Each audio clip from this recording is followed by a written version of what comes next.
Infocus Consultores presenta. Bienvenidos al episodio número 44 de Ganar Podcast. En esta ocasión me tocó platicar con Luis Alfredo Santana. Luis Alfredo actualmente es el director regional del IPADE en Sinaloa, con una amplia experiencia en dirección de empresas y operación de consejos de dirección. Algo importante a resaltar es que Luis Alfredo fue durante casi 25 años el director del ICAMI en la región noroeste de México. Es el centro de formación y perfeccionamiento directivo, jugando un rol clave en la formación de miles de gerentes y directores generales y en la profesionalización de cientos de empresas. Luis Alfredo y yo hablamos de la importancia que tiene en desarrollar a tus mandos medios, platicamos mucho del verdadero rol de un director general, cómo superar negocios en crisis y de cómo formar un consejo desde cero para tu empresa. Espero les guste y los dejo en este episodio con Luis Alfredo Santana. Este episodio es presentado por Espinosa de los Monteros, Seguros y Fianzas. Con una larga trayectoria, reconocimiento y experiencia, somos tus socios en protección empresarial, contando con alianzas en más de 40 aseguradoras y afianzadoras del mercado. Nos distinguimos por nuestra transparencia y compromiso en cada paso del proceso, siempre fomentando la cultura de prevención y protección. Comprometidos con nuestros clientes, te acompañamos en todas las etapas, desde la identificación, diseño e implementación de un producto o cobertura hasta el proceso de reclamación por siniestro. Descubre por qué gran parte de las mejores empresas del país confían en nosotros. Espinosa de los Monteros, Seguros y Fianzas. De Seguros responde. Para más información, visita www.seguros.mx.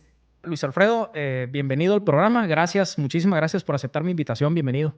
Aquí estoy muy contento, muy agradecido por la invitación. No, gracias a ti. Pues mira, Luis Alfredo, antes de comenzar, estoy muy, como te escribí ahorita en la mañana, que estaba muy emocionado por la entrevista. Estoy seguro que muchos empresarios, todo el sector empresarial en Sinaloa va a escuchar esta entrevista y hay muchas personas que te admiramos, ¿no? Entonces, gracias por aceptar y estoy seguro que va a estar muy interesante la plática. Tú eres una persona muy conocida en el sector empresarial. Fuiste 20 y tantos años director del ICAMI. Ahorita eres el director del IPADE en Sinaloa. Y ahorita vamos a platicar de todos esos temas, pero me quiero ir más atrás.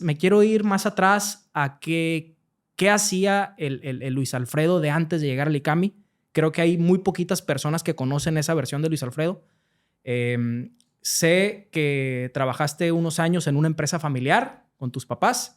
Platícame por ahí, tú eres ingeniero químico de profesión, pero luego brincaste a un interés por los negocios. Platícame un poquito tu contexto y por ahí nos vamos metiendo en la conversación. A ver, yo soy el mayor de 9 hermanos.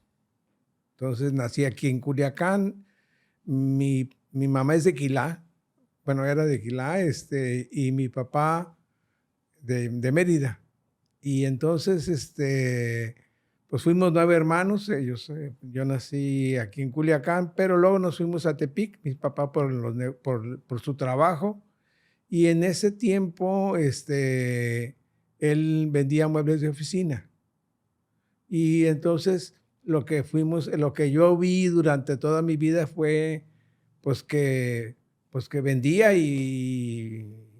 a mis hijos les gusta mucho que platique esta, ¿no? De una anécdota de que una vez llegó un señor y le pidió que le vendiera un librero a mi papá. Y entonces mi papá era un profesor y le dijo, ¿por qué quiere un librero? Y yo pensé dentro de mí, ¿para qué le pregunta, pues?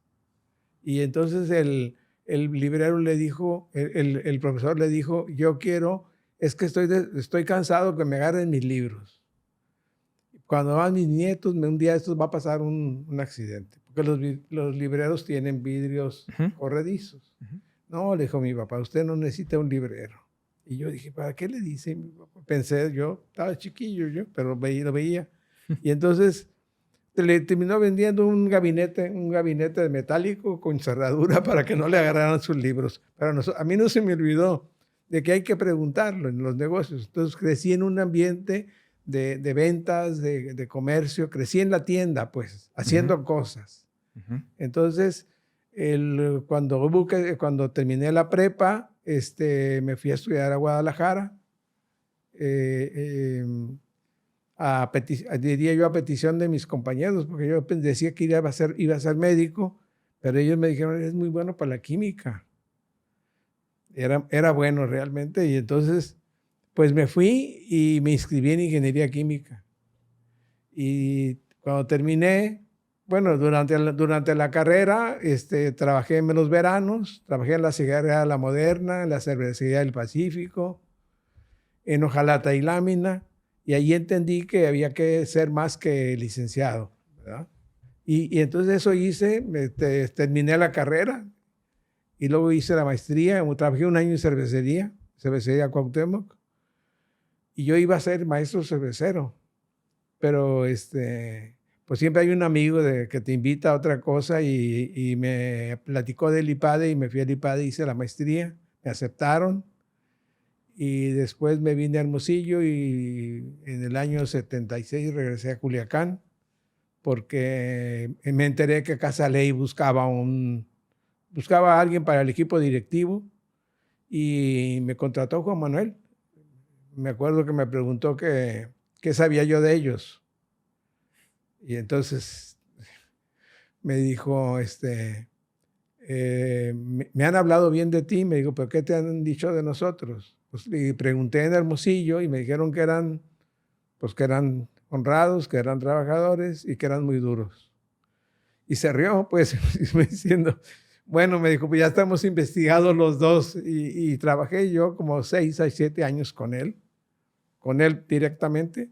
Y entonces, pues bueno, pues era otra maestría, pues, ¿no? Porque era... Me imagino. Yo venía de la maestría y venía acostumbrado a la intensidad y a todo esto, pero me ganaba. El patrón, le decía yo, patrón, usted lo instalaron con 2 baterías, ¿no? Porque, pues, no tenía reposo y trabajaba muy duro y te ayudaba a trabajar muy duro, ¿no? Me tocó la etapa del crecimiento, de cuando se abrió la plaza en Mazatlán.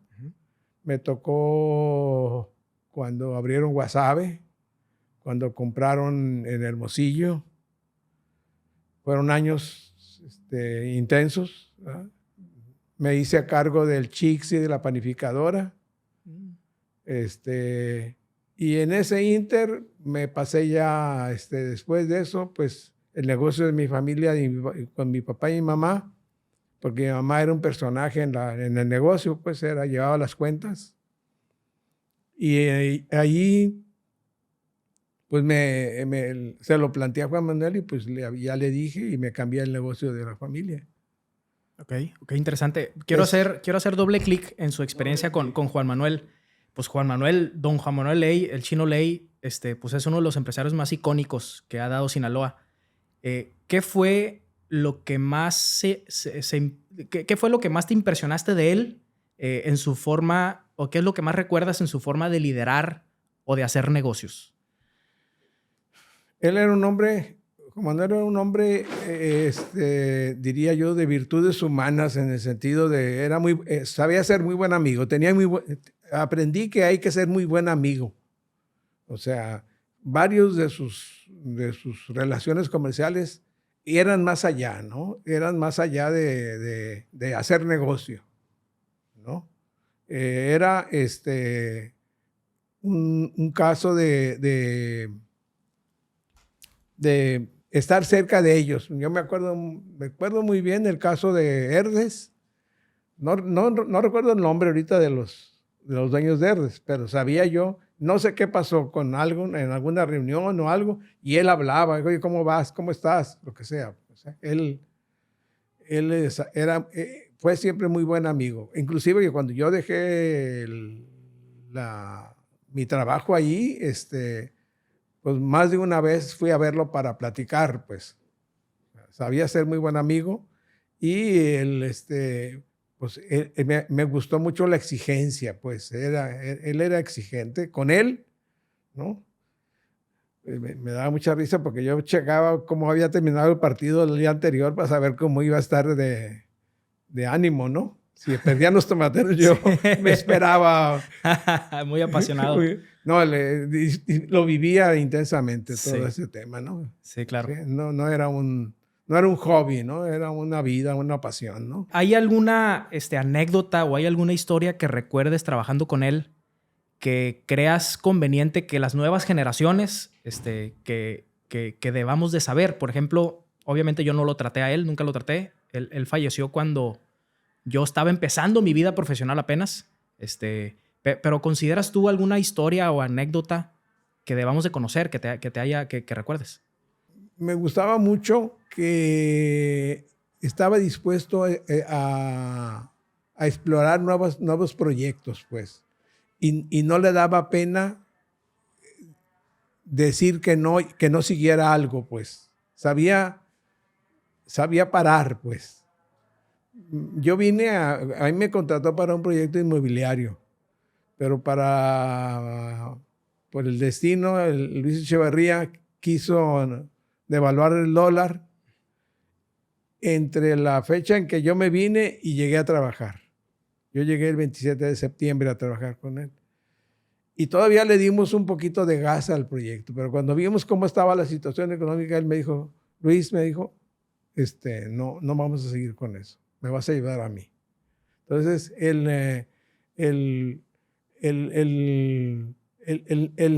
me gustaba mucho su modo de negociar, pues. Uh-huh. O sea, él estaba dispuesto a negociar. Todo era un negociador nato. Entonces, yo creo que es una buena lección. El no estar siempre con la verdad, ¿no? Él estaba muy dispuesto a discutir y a plantear cosas, aunque se las plantearas. A mí me trató siempre muy bien. Yo estaba en su oficina junto con él, escritorio con una cortina nada más. Entonces, cuando terminaba una sesión de él, revisábamos los acuerdos y yo le daba seguimiento. ¿Tú eras como asistente de dirección? Asistente a la dirección. Órale, interesante. Entonces, y además conocía muy bien a la gente. Conocía muy bien a la gente. De hecho, ha pasado los años y yo de repente tengo arranques como de ver la gente y medio conocerla, pues, ¿no? Uh-huh. Pero él era muy bueno para eso. Cuando tú estuviste unos años en Casa Ley trabajando con Juan Manuel, luego brincaste a otro proyecto, creo que una empresa, un proyecto familiar. ¿Cuándo se da la oportunidad de que tú te vayas involucrando en el ICAMI? Platícame esa historia. El ICAMI se fundó en Culiacán en el 74 con el apoyo de Rodolfo Esquer y de Enrique Coppel y de Juan Manuel Ley. De hecho, durante 10 años más o menos, el ICAMI era en las oficinas, en el auditorio del Banco del Noroeste. Funcionaba más como auditorio del ICAMI que del banco. Sí. Al grado de que cuando el banco lo necesitaba, nos avisaba. Al revés, ¿no? Sí, pero al revés. Había gente, era una manera práctica y además nos pagaban los programas, pues, porque entendían que había que pagar la operación. Los profesores, los hoteles, etcétera, etcétera. O sea, porque prácticamente todos los profesores que venían eran profesores de ICAMI México. Uh-huh. Y entonces poco a poco fuimos formando profesores aquí. Fernando Valdés Medina, un ingeniero, ya falleció, pero Fernando, él era un ejecutivo de Casa Ley que además era profesor del ICAMI. Uh-huh. Daba sesiones de operaciones y yo manejaba muchas sesiones de factor humano y de dirección comercial. Y entonces nosotros dos, pues estábamos los programas allí en el Banco del Noroeste y primero como profesor y después como consejero y después como presidente del consejo.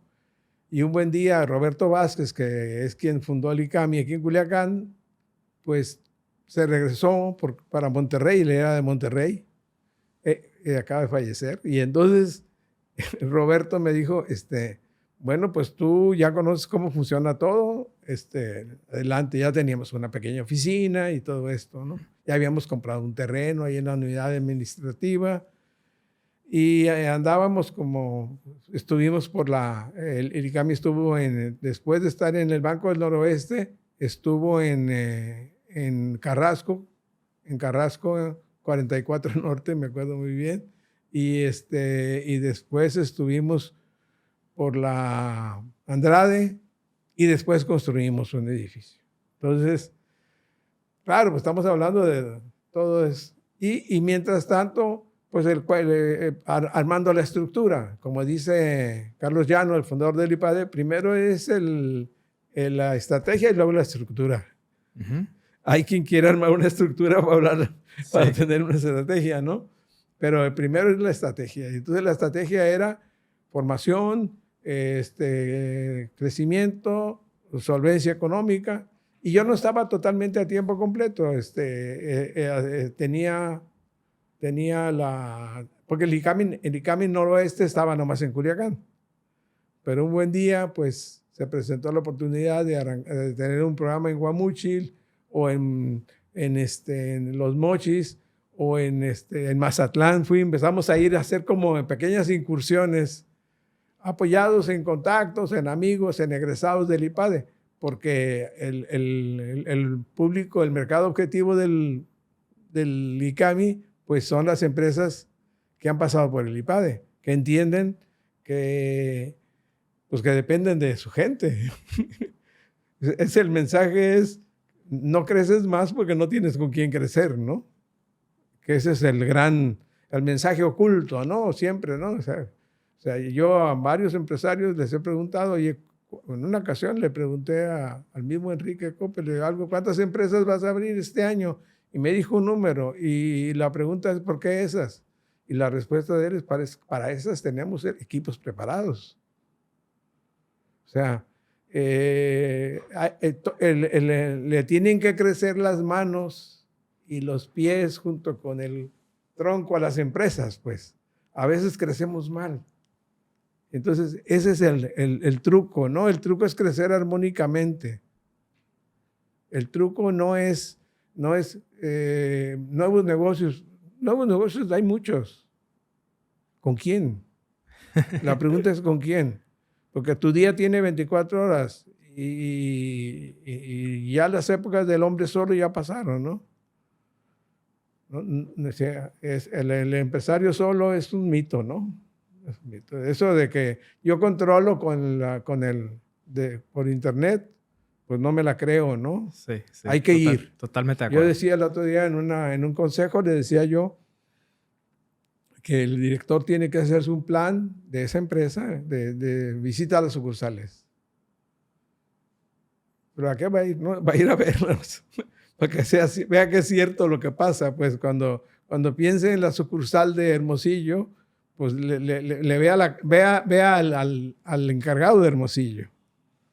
Las empresas son personas. Sería como no hay títulos. El título no mueve nada, ¿no? Cuando ya estabas muy metido en el ICAMI, que te ofrecen la dirección, porque esta persona se regresó a Monterrey, pues ya estabas dando clases, formabas parte del consejo, pero ¿qué fue lo que te motivó a aceptar el reto de no solamente asumir la dirección del ICAMI, sino consolidar el proyecto en Sinaloa, en el noroeste de México, y hacerlo crecer, posicionarlo más? No hubo un planteamiento así no lo agarro, si me lo explican así, no lo agarro. pero lo que sí entendía yo, que de repente, pues, nos hablaban de algún lado y no podíamos, porque no teníamos profesores. Entonces, de repente fue un plan de formación de profesores, porque el mercado ahí estaba, había que ir por él, pero había que ir. No, el mercado no viene solo, ¿no? Hicimos programas, por ejemplo, Telnor un día nos pidió un programa y se lo dimos, pues se lo organizamos, lo armamos, ajustamos un programa de los que ya teníamos, se los manejamos. Y entonces, lo platico porque fue una experiencia. Eran puros profesionistas y Telnor invitó al programa a los líderes del sindicato, porque técnicamente hablando, un líder sindical tiene una importancia capital en una empresa. Entonces, eso fue terapéutico, digo yo, ese fue un programa de terapia pura, porque de repente los supervisores o los que eran profesionistas todos, ¿no? Empezaban a escuchar de viva voz los planteamientos que en las sesiones se discutían del líder sindical con sentido común. Uh-huh. Esa experiencia, ese roce, pues fue fabuloso. La gente decía, oye, y mejoró el clima social de la empresa. Claro que había, había una reflexión que hizo uno de los jefes de mantenimiento, decía, pues yo terminé la carrera, me contrataron en Telnor y al día siguiente me mandaron con una cuadrilla de gente brava a instalar líneas. Nunca me dijeron cómo mandarlos. El gran descubrimiento es que en la formación académica o las universidades no incluyen la formación humana. Lo que te saca adelante no es el conocimiento técnico, son tus capacidades, tus virtudes humanas. Yo en broma digo que el directivo es un virtuoso, que si quieres ser mejor directivo, seas más virtuoso, ¿no? Eso suena como a inocencia, pero no. Las virtudes, bueno, pues ¿para qué hablamos de virtudes? Honestidad, sinceridad, fortaleza. Bueno, resiliencia. Resiliencia. Sí. Entonces, el juego es por ahí, ¿no? El juego es por ahí, yo digo. Sí.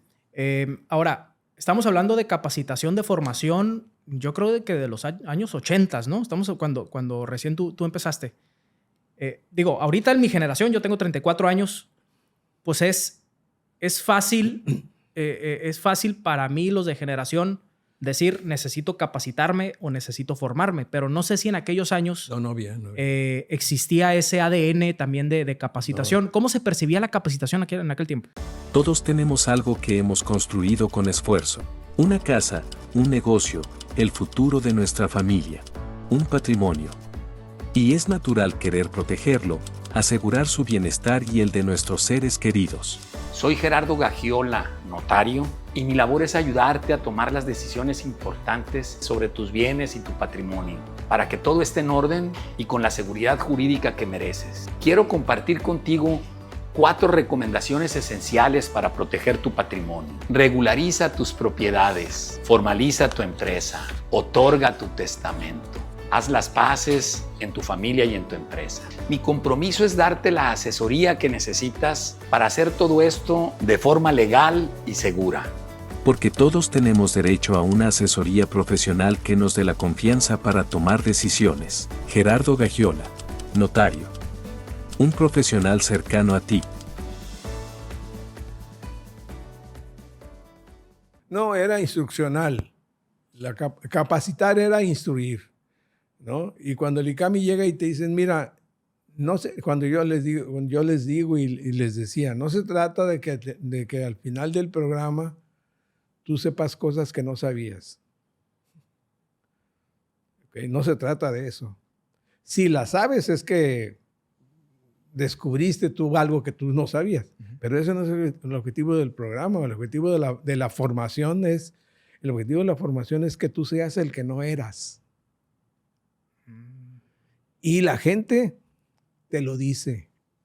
Me cambiaste la vida mi vida cambió. No es que uno cambie vidas, ¿no? Pero, y todavía las esposas de más de uno me ha dicho qué le dieron a mi esposo. No sé qué se dio él, ¿no? ¿Qué pasa? Que hay un descubrimiento en un momento dado de algo que al participante le llamamos nosotros, no alumnos, que al participante, que al jefe aquel que va al programa entiende pues que él es jefe, pero que además tiene responsabilidades con sus hijos, con su familia. Y que pues si el éxito de un lado tiene que estar en el otro también. Claro. O sea, hay que hilar fino, yo sé, pero no hay que dejar de entender que eso es, que hay que tiene que haber equilibrio, pues. Sí, y en ese sentido de convertir a las personas en su ser en alguien mejor, ¿hay alguna historia de transformación que te haya tocado vivir o ver en algún empresario, en una empresa, como un caso de éxito del programa? No, pues muchísima gente me ha dicho, a veces durante los programas, no nomás en el ICAMI o en el IPADE, me han dicho, he hecho cosas que pensé que nunca iba a hacer, pues, de giros, de decisiones. Yo digo que siempre que en la vida es, el directivo tiene que hacer dos cosas: decidir bien y mandar bien. ¿Okay? Hay gente que decide bien y manda mal. Esa no es peligrosa. La que es peligrosa es la que decide mal y manda bien. ¿Sí me entiendes? Por eso, pues, mejorar la capacidad de toma de decisiones es importante. Háblame más de esa frase. Decidir bien y mandar bien. Sí. A ver, ¿qué es una buena decisión? Eso es una vieja. Me estoy sacando una vieja y sobado tema, ¿no? Entonces, la respuesta normalmente es, pues, la que acierta, ¿no? Esa es la... Pero no se trata de decidir, no se trata de acertar aunque se acierte, digo yo, sino de saber por qué se acertó. O dicho en negativo, si se falla, saber por qué se falló. Ok. Entonces, el tema es que lo importante es que yo sepa por qué decido lo que decido. Y entonces entras en el mundo de la incertidumbre, ¿no? La decisión siempre tiene el factor de riesgo y de incertidumbre. ¿Qué va a pasar? No lo sabes, pues. Pero si decidiste con base en cosas, en criterios objetivos, y tomaste una decisión, entonces el resultado lo podrás evaluar. Del otro modo, será como aventar un volado. Uh-huh. Entonces, ¿y qué es mandar bien? Por ejemplo, te voy a poner un ejemplo. Yo digo mucho que nadie es mejor directivo que persona. ¿Ok? La calidad de la persona no nomás manda, sino que además el mandar bien implica el respetar al otro, el que sea un reto, el que lo impulses, ¿no? Porque de otro modo, el decir hazlo, no, hay que acompañar. Hay que acompañar en las decisiones, pues. No es decido, cuando hablo de decisión, no hablo de la operación, hablo de algo que puede ser de otro modo, de que no es necesariamente como dice la técnica, ¿no? Porque el problema es que si yo no mando bien, no respeto a los demás. ¿Sí? Hay que mandar bien implica tenerle confianza al otro. ¿Okay? Es parte del paquete, pues. ¿Puedes repetir ahorita que dijiste, el problema no es decidir mal y mandar bien, sino el problema es al revés? Me cuatrapié. ¿Cómo era? Sí, es que hay gente que decide bien y manda mal.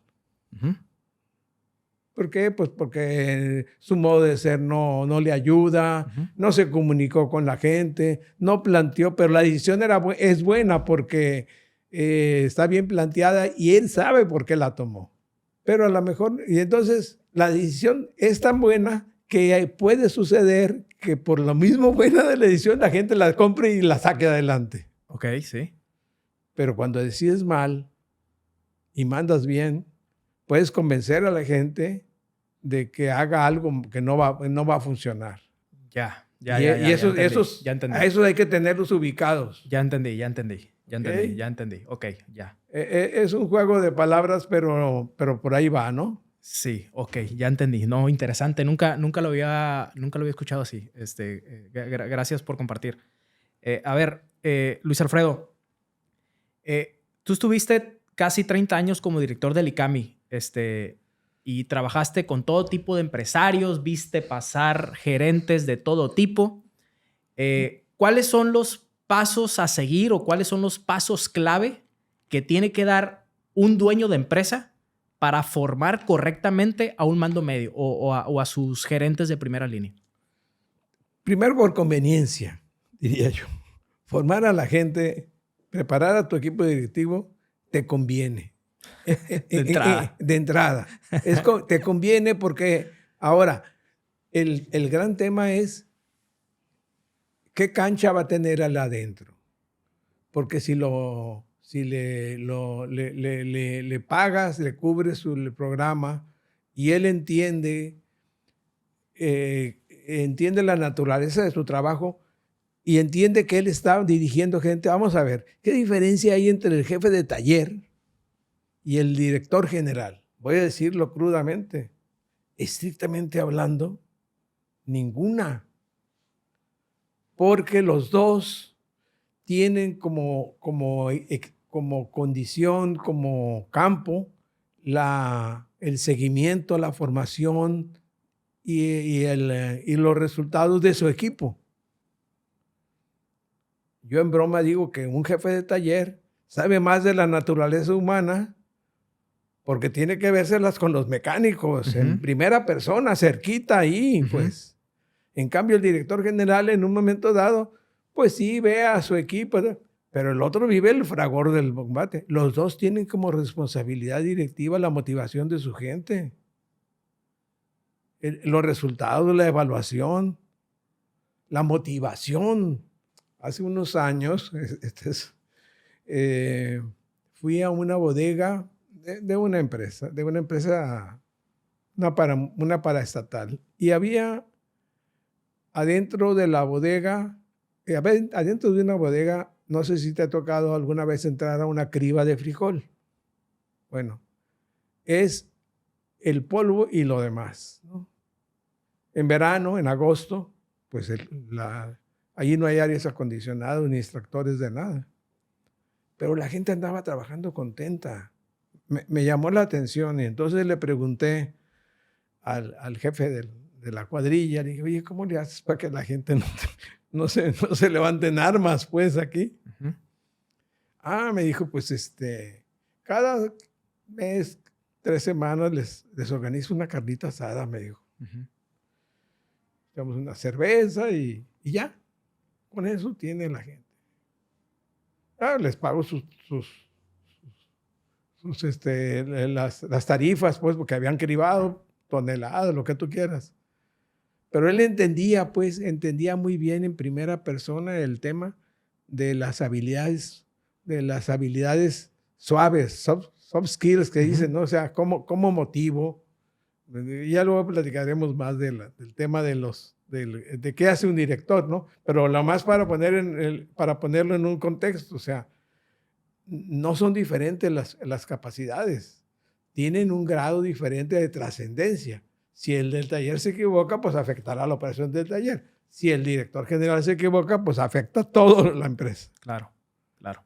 Si él no es capaz de impulsar, de seguimiento, porque pues el papel no hace nada.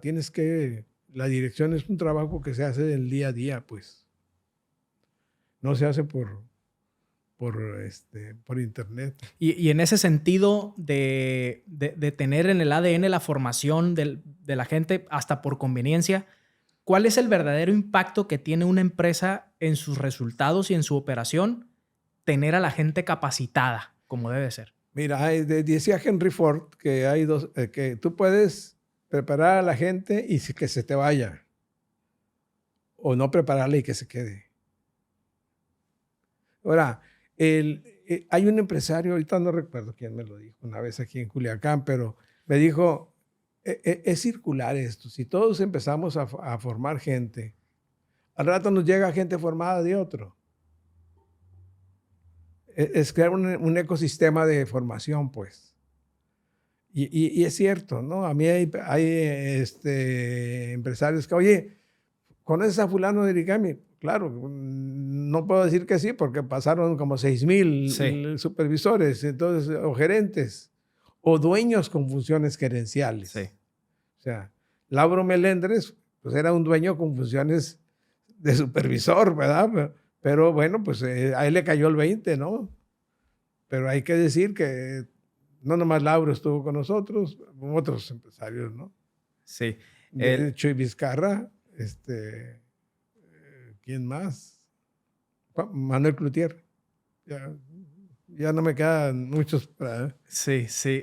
Ahora... En su momento, ¿no? En su momento en que podían ir al ICAMI, ¿no? Sí. Se escucha mucho, hasta la fecha se escucha mucho que la formación obviamente es importante, pero cuesta, ¿no? Cuesta la formación. La formación, sí, claro. La formación, la capacitación, cuesta tiempo y dinero. Ahora, cuando la empresa está viviendo tiempos de abundancia, ¿no? Que hay flujo, hay rentabilidad, pues es fácil invertir en formación.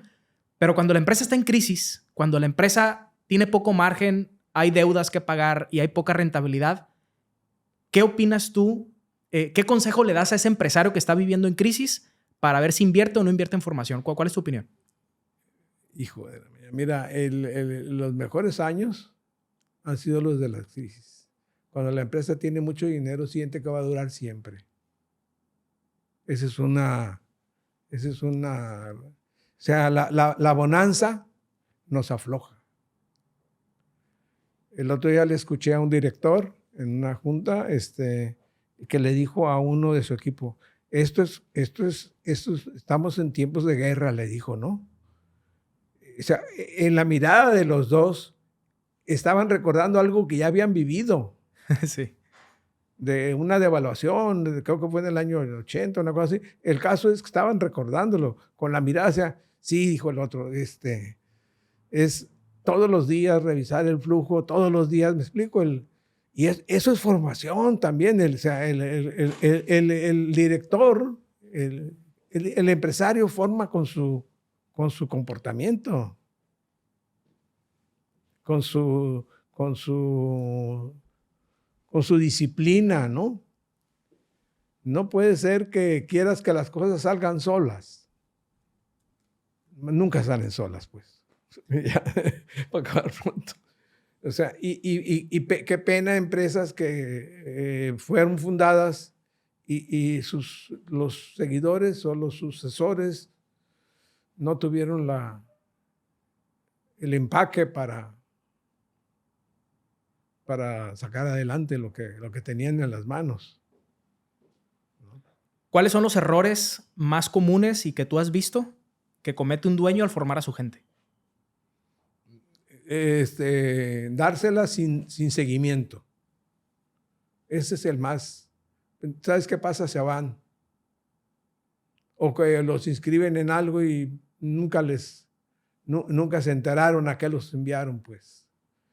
No es el monto. A lo mejor puedes invitar a un despacho para que te ayude en motivación. Sí te va a ayudar. O sea, las personas no somos repelentes, ¿no? Pero te va a ayudar. Pero date cuenta que esa persona tiene inteligencia y voluntad. Y entonces entienden qué está pasando. Y si no ven cancha,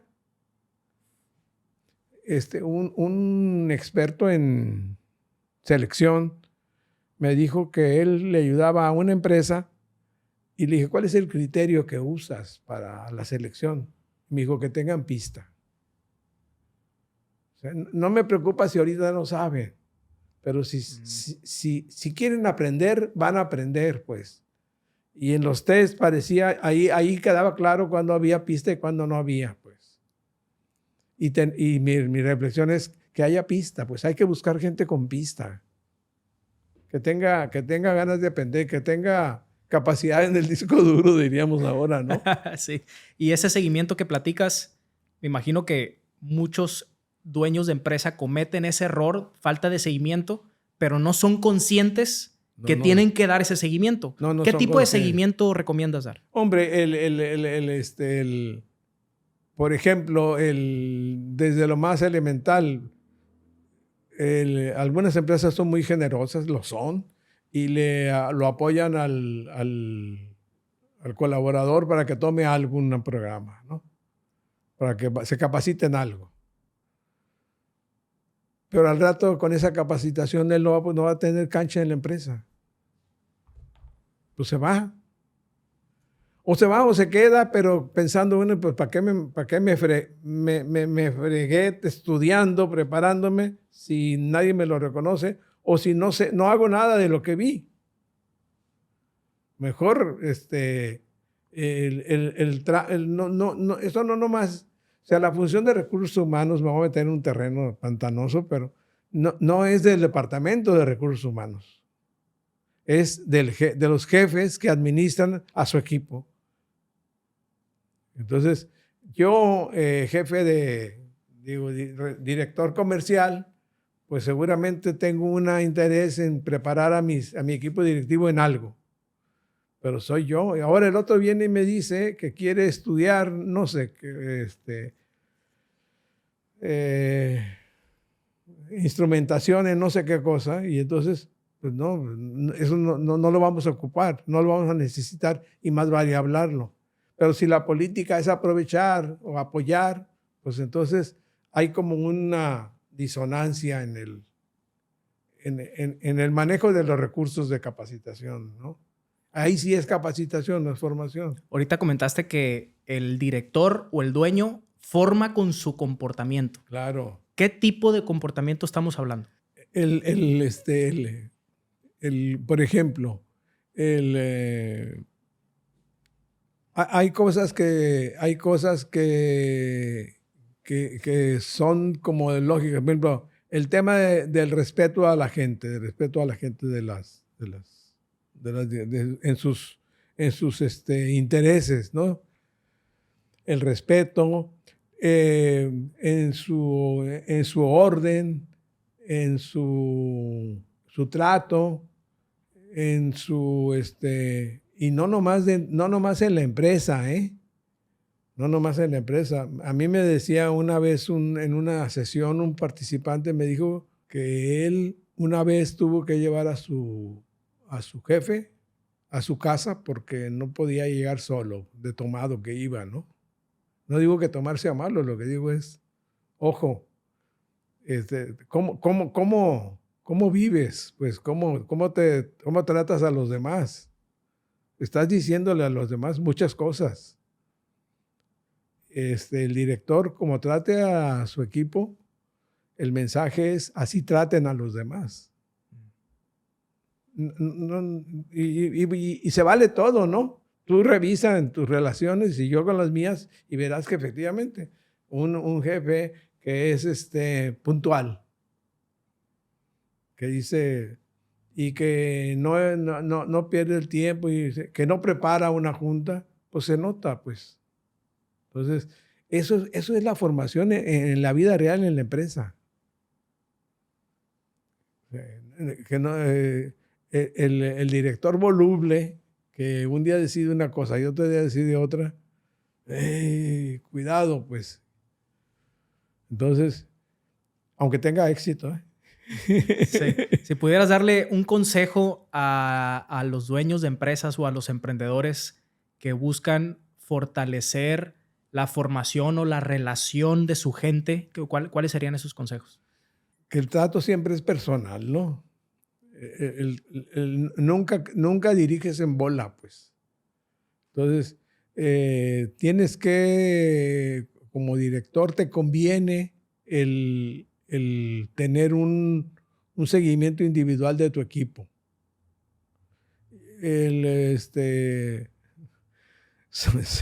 La anécdota es que Sam Walton, cuando se dio cuenta de que ya no podía conocer a toda la gente, o Lorenzo Cerviche, para tener a alguien más cercano. Lorenzo Cerviche comía una vez a la semana con gente de diferentes lados, de Bimbo. Pues platicaba con ellos, se enteraba de la vida, pues. Entonces, ahí le estás pasando un mensaje a toda la organización. Dirigimos personas, tenemos personas con inteligencia y voluntad y con familia y con hijos, y ese es el tema, pues.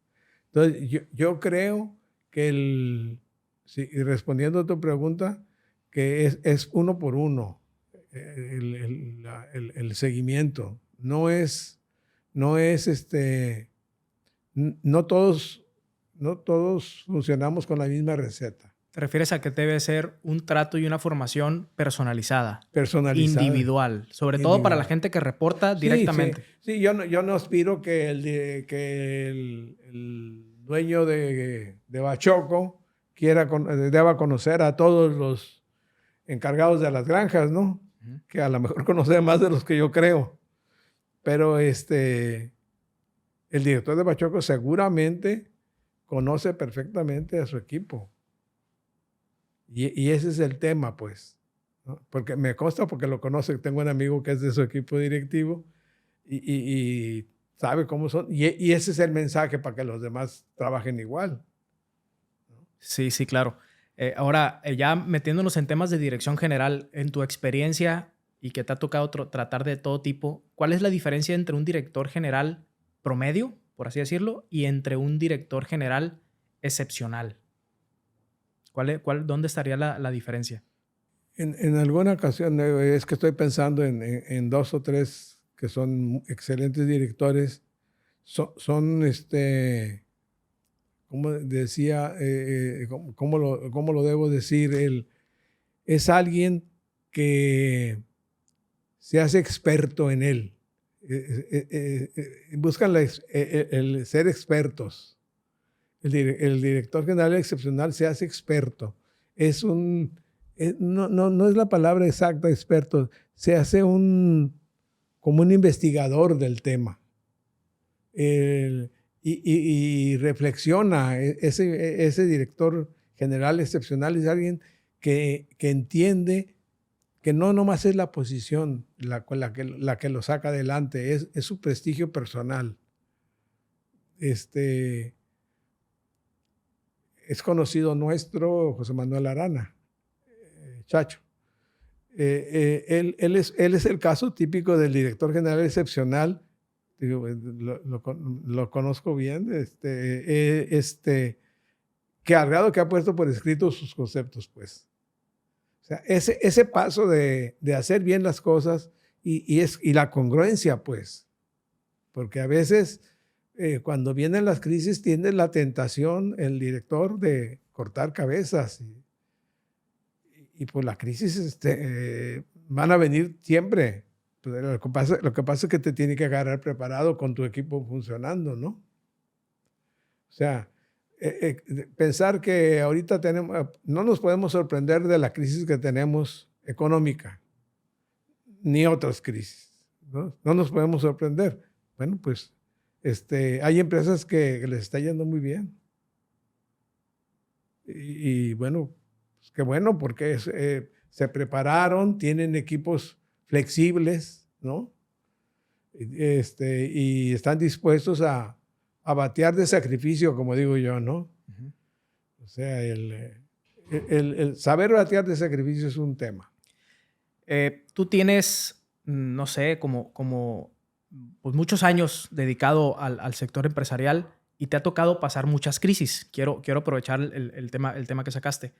¿Qué común denominador has visto en esos empresarios que han podido no solamente sobrevivir las crisis, sino que han salido más fortalecidos, con un negocio más fuerte después de la crisis? ¿Qué común denominador tienen esos empresarios o esas empresas para superar una crisis?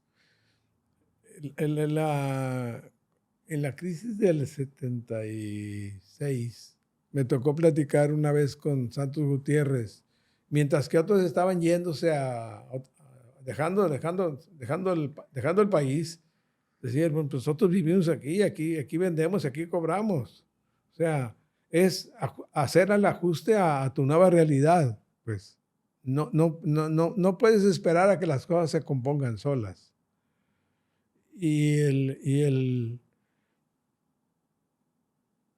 Otra experiencia fue cuando Bimbo, viendo que se venía una crisis, empezó a preparar a su gente con oficios. Por ejemplo, dio clases de electricidad, dio clases de plomería, dio clases de carpintería, una gran cantidad de oficios que luego contrató.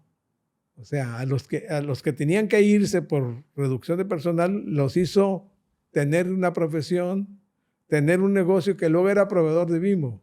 Uh-huh. Ese es eso no se hace de repente, pues. Eso es pensar en tu gente. Cuando hablas de miles, todavía es más complicado, ¿no? Uh-huh. Por eso digo yo, piensa en tu gente y actúa con ellos, pues. Hoy en día, pues Sinaloa está pasando por una crisis, ¿no? No vamos a entrar en detalles, pero es una crisis seria. ¿Cuáles errores, hablando en crisis, cuáles errores consideras que los líderes pueden cometer en una crisis? ¿Qué es lo que no se debe de hacer en una crisis?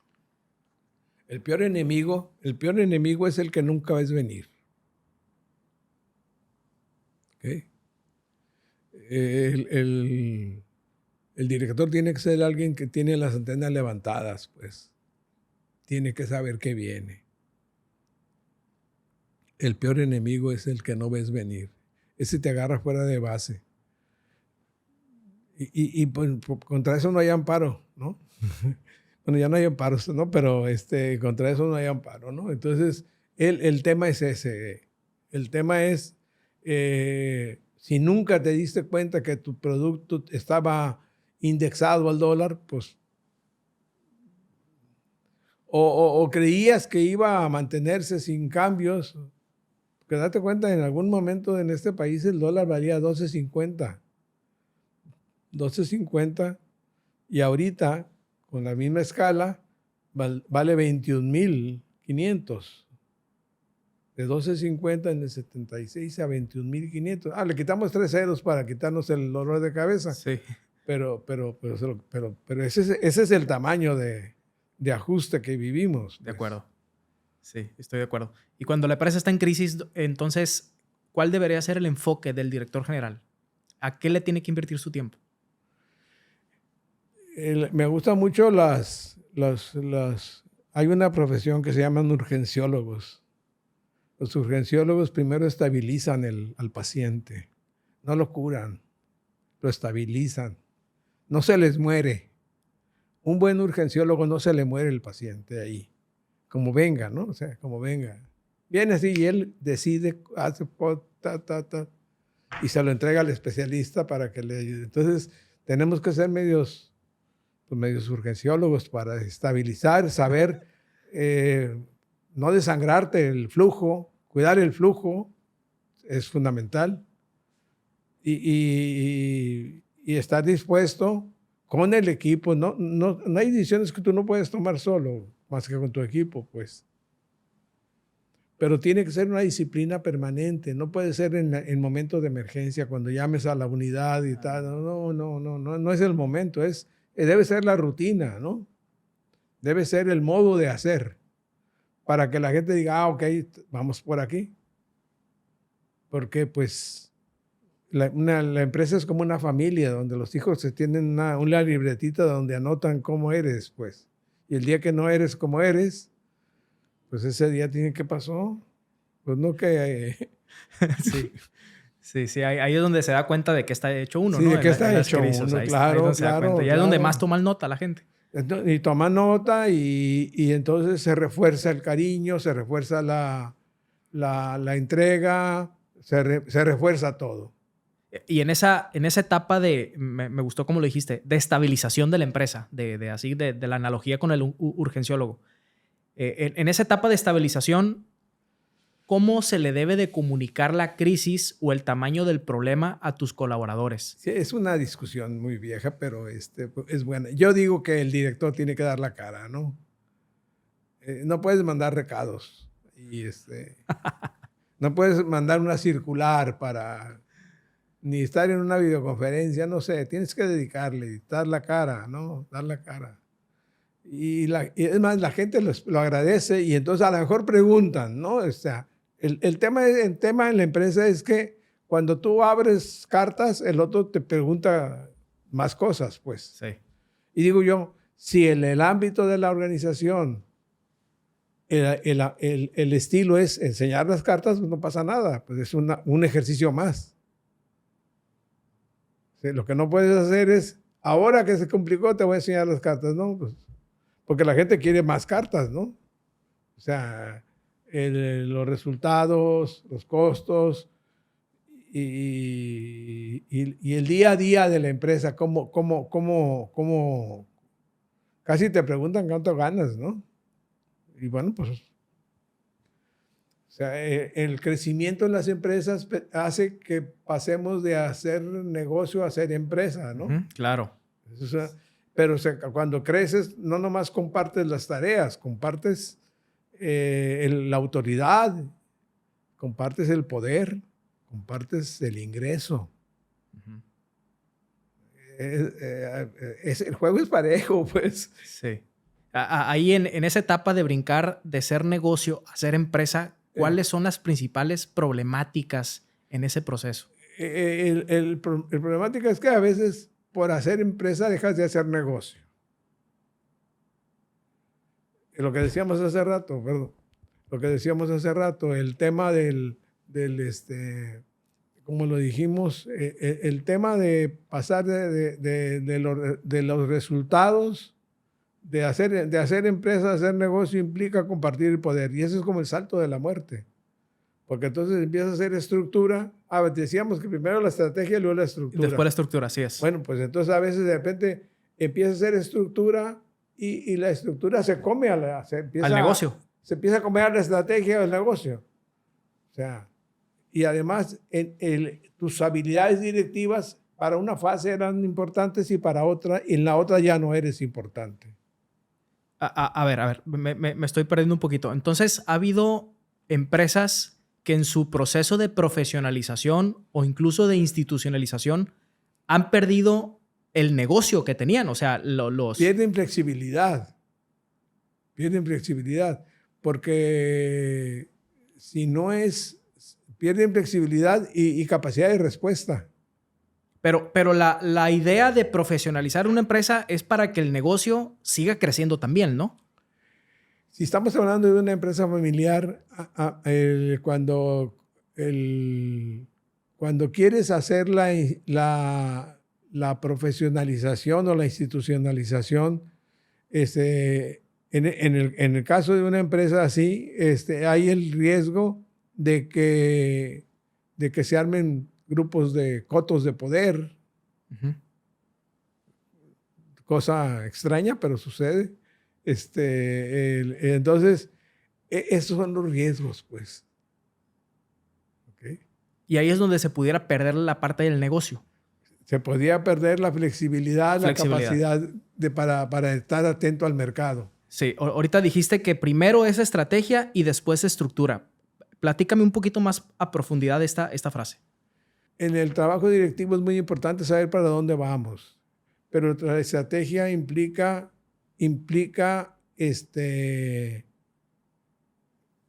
un esquema de información que si no la tienes terminas perdido, pues. Y ya que sabes a dónde vas, empiezas a armar qué necesitas de gente, de equipo, de lo que sea, pues de lo que necesites. Entonces, en el caso de la industria, pues es muy claro. Primero, ¿qué mercado vamos a ir? ¿Qué perfil tiene? Toda la estrategia y va a ser un producto de consumo, va a ser o no va a ser un producto de consumo. Y entonces ya haces tu estructura, pero no al revés. Nadie hace una estructura para buscar qué producto, ¿no? Ese es el sentido de primero la estrategia, luego la estructura. ¿A eso te referías? Que si primero se hace la estructura y después la estrategia, se dan los crecimientos, los malos crecimientos, ¿no? Sí, oye, vamos ahora a abrir, o vamos a incursionar en tal mercado y ya tenemos tales equipos. Espérate, ¿verdad? Eso encaja en la estrategia nuestra. Y esa discusión no se hace a veces, que se da por hecho porque alguien lo decidió, pues. Sí. Entonces, con todo lo que hemos platicado de mandos medios y directores, entonces, ¿cuáles resumirías que serían las principales responsabilidades de un director general? Partners, reclutamiento empresarial. Encontramos la pieza perfecta. Hazlo simple. Hace tiempo leí un artículo que decía que de repente uno cree que el trabajo del director es un trabajo muy esquematizado, ¿no? Y nada más lejos de la realidad, porque en la vida real el director es alguien que está monitoreando el mercado, monitoreo diría yo, tiene que estar dándole seguimiento a sus proyectos importantes, a los pocos o muchos, tiene que estar priorizando a qué le invierten y a lo mejor deteniendo otros. Tiene que alentar a alguna área que está rezagada. Tiene que sentarse y revisar la información, cuadrarla con su equipo. O sea, el trabajo del director no es un trabajo de rutina. Si tú platicas con un director general, descubrirás que no tienen dos días iguales. ¿Por qué? Pues porque leyeron una revista, una nota, la comentan.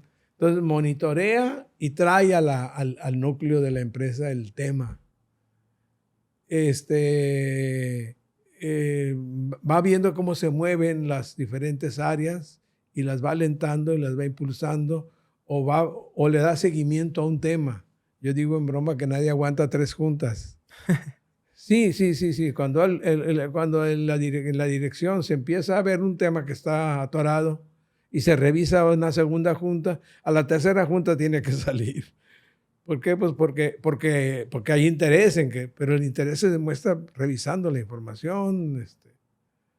Y resolviéndola. Entonces, a lo mejor pide consejo y trae algún consejero acá. O sea, el trabajo del director no es un trabajo de que lo sepa todo.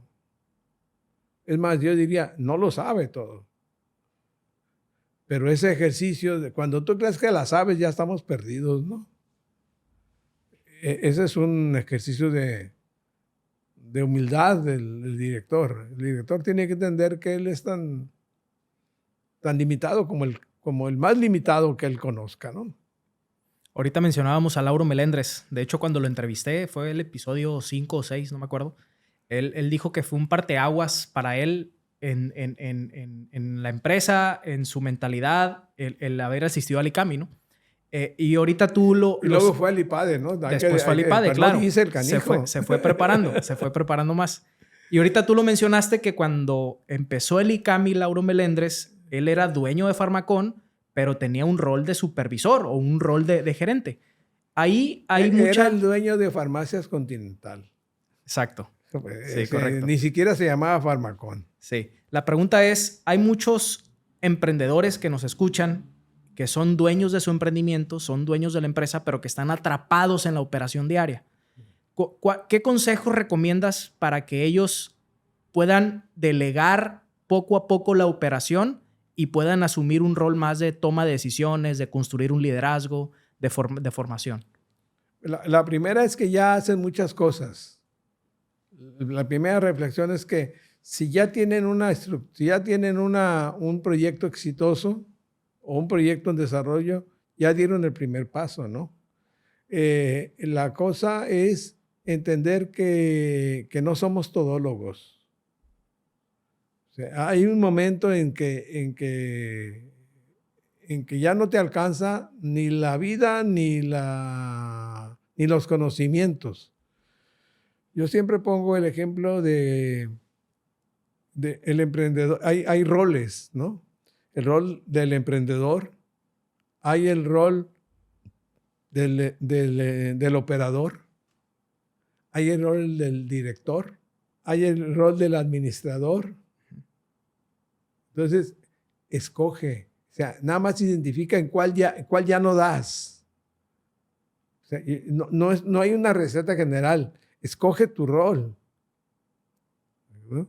Porque el director no es el emprendedor. A veces van juntos, pero es muy peligroso un emprendedor con director porque se puede gastar los pesos en un proyecto que no va a llegar a ningún lado. Sí. Entonces necesita un director y un consejo, pues, sí, necesita, pero el tema es que no eres bueno para más de 2 o 3 roles. Ahí, por ejemplo, en el tema de los roles, de las cachuchas, de las diferentes cachuchas del emprendedor. Mencionaste hace rato que hay veces que el rol o la capacidad de un director sirve para llevar la empresa de punto A a punto B. Sí. Pero si quieren llevar la misma empresa del punto B al punto C, esa capacidad del dueño ya se queda obsoleta. Más bien dicho, él necesita completar, los recursos de la empresa. ¿Te refieres a personas que puedan dar claro, ese brinco? Okay. Y que él, es un tema de humildad, decíamos hace un momento, porque él puede creer que con tal hacha puede sacar la tarea. Y diría yo sí, pero entonces dejarías de hacer lo que tienes que hacer.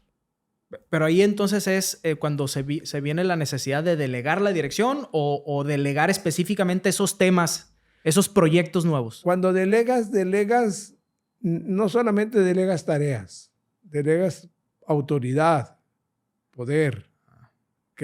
O sea, cuando tú a la gente le delegas las tareas que tú no quieres, las gentes se dan cuenta. Sí. Sí, no hay que jugar con la inteligencia humana, ¿no? Sí. No hay que jugar. O sea, a ver, te voy a... si ya no me da la vida y ya vas a llevar tú la administración.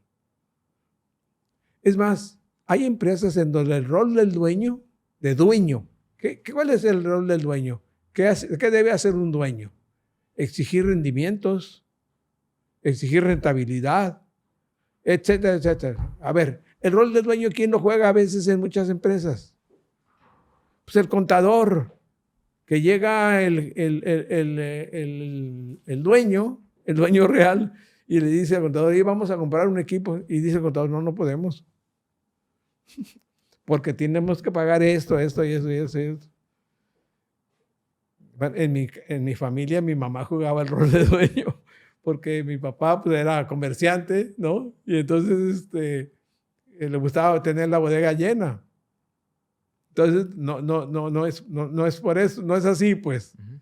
Entonces, es muy importante el tema del rol. O sea, entonces, a ver, y el operador, porque a veces el dueño quiere ser el operador, y el operador busca la eficiencia.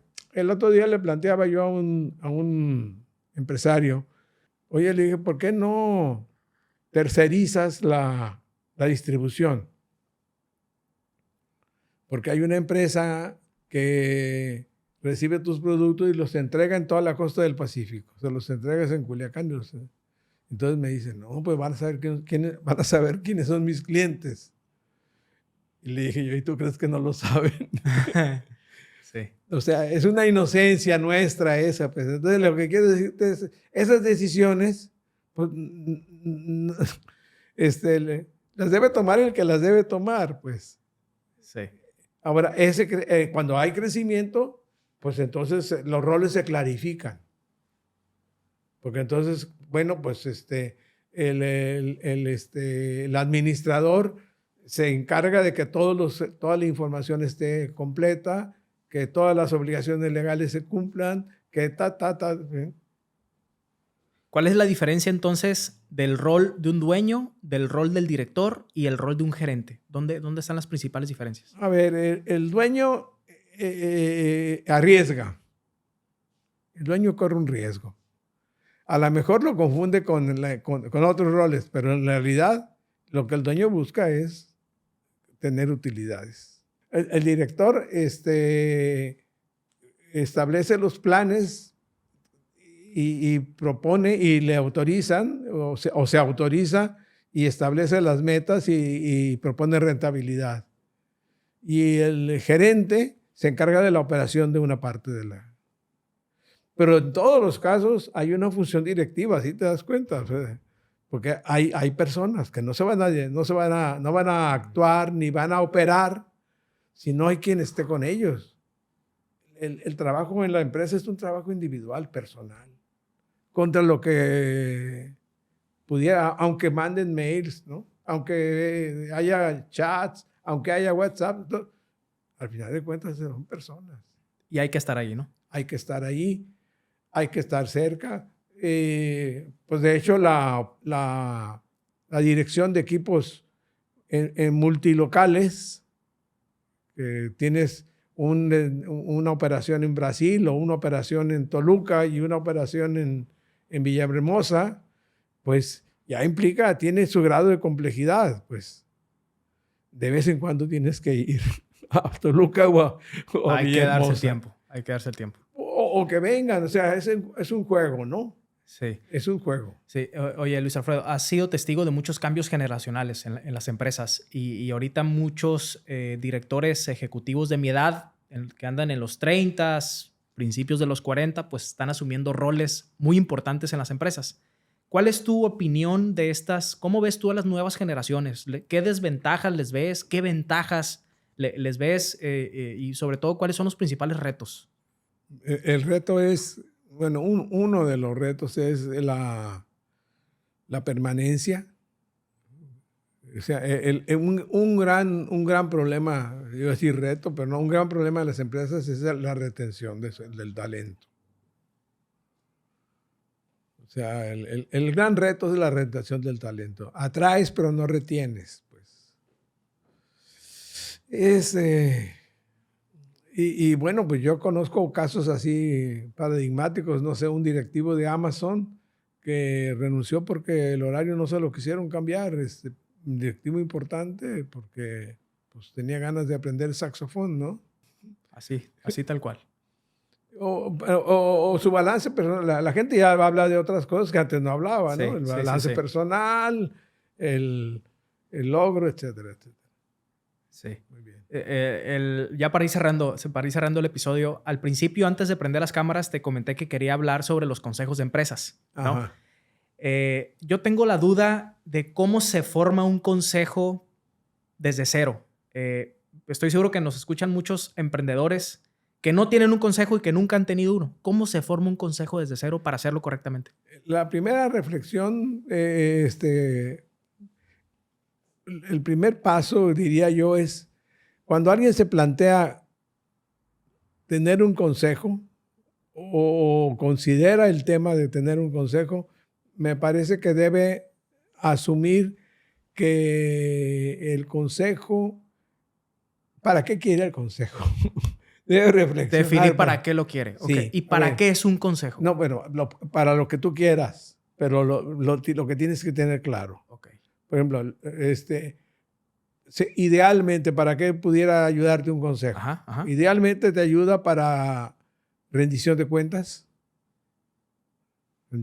Hasta rendición de cuentas. Te puede dar relaciones.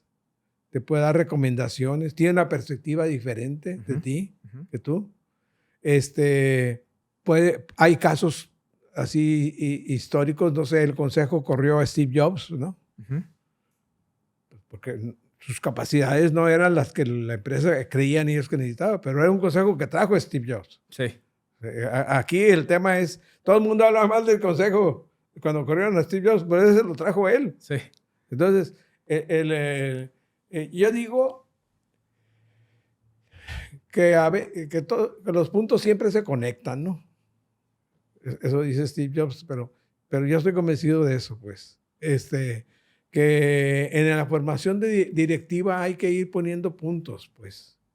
Tú tienes que ir poniendo tus puntos y tienes que ir, y en algún momento eso va a tener sentido, pero tú no dejes de poner puntos, tú no dejes de aprender algo, de leer algo, de ver un podcast, tienes que alimentar. Entonces, lo primero del consejo es eso. Primero, ¿para qué lo quieres? Segundo, ¿lo quieres para decidir? ¿Lo quieres para que te aconseje, consejo? Ujú. ¿Lo quieres para administrar? ¿Para qué lo quieres? ¿Lo quieres para presumir que tienes un consejo? Por ejemplo, yo no sé si lo puse, pero tomé un programa de consejero independiente. Entonces, pues soy consejero independiente. Entonces voy a una empresa en los consejos y mi perspectiva no es la del auditor, ¿no? El auditor viene y da cuentas. Pasó esto y esto y esto. Y yo tengo la perspectiva. Entonces, el chiste es, ahora, no traigas un consejo si no lo traes a que vea qué. O sea, yo diría, ok, ¿te parece que por el tamaño quieres prepara, haz tus presupuestos, haz tus proyecciones, discute internamente? Y en ese momento, ahora es prueba y error. La vida es prueba y error, yo digo, pero los ingenieros somos muy dados a la prueba y error, ¿no? Ujú. Bueno, también en los consejos, oye, no, date plazos, ok, 1 año, vamos a operar así. Y al consejo llevaré estos asuntos y le haré caso.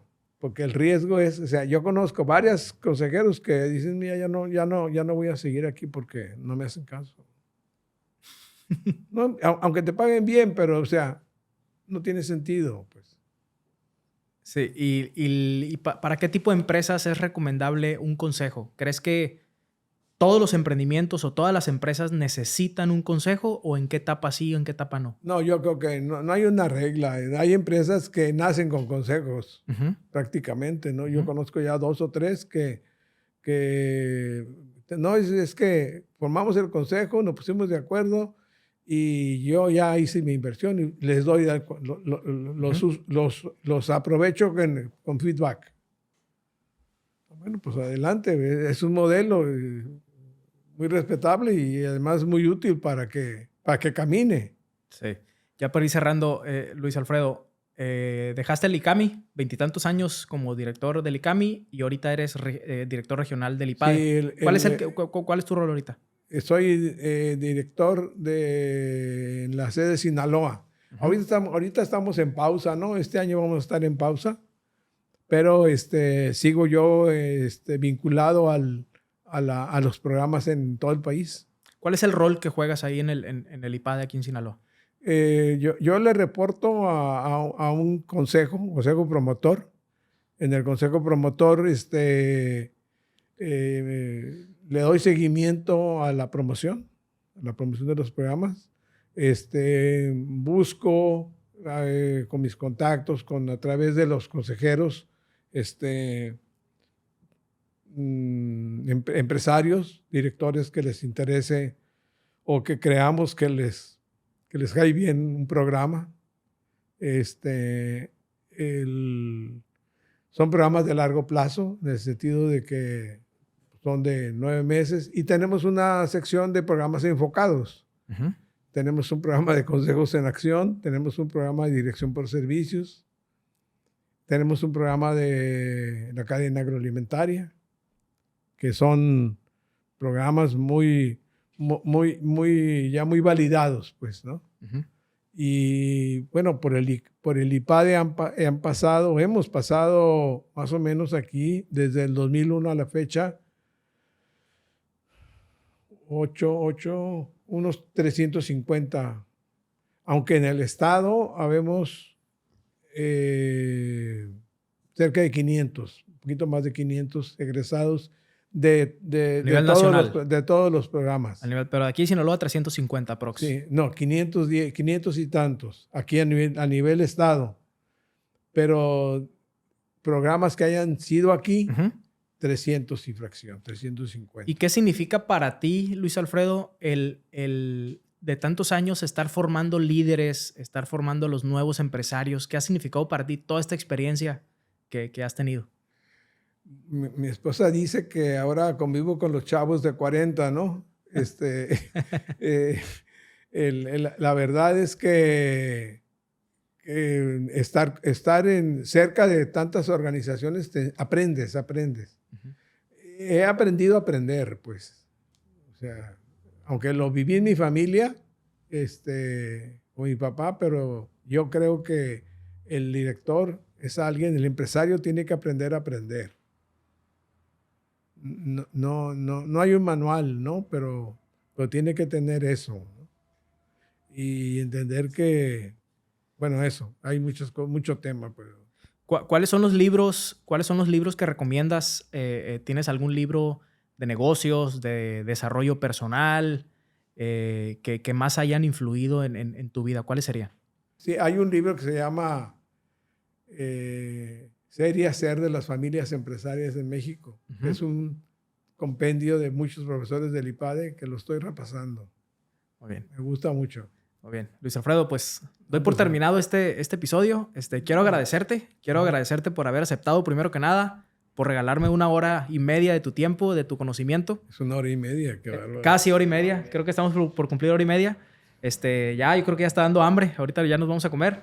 Estoy seguro, como te dije al principio, que muchos empresarios sinaloenses van a ver esta entrevista. La verdad que te respetamos, te admiramos. Te agradezco, Luis Alfredo. Muchas gracias y nos vemos al siguiente episodio. Muchas gracias.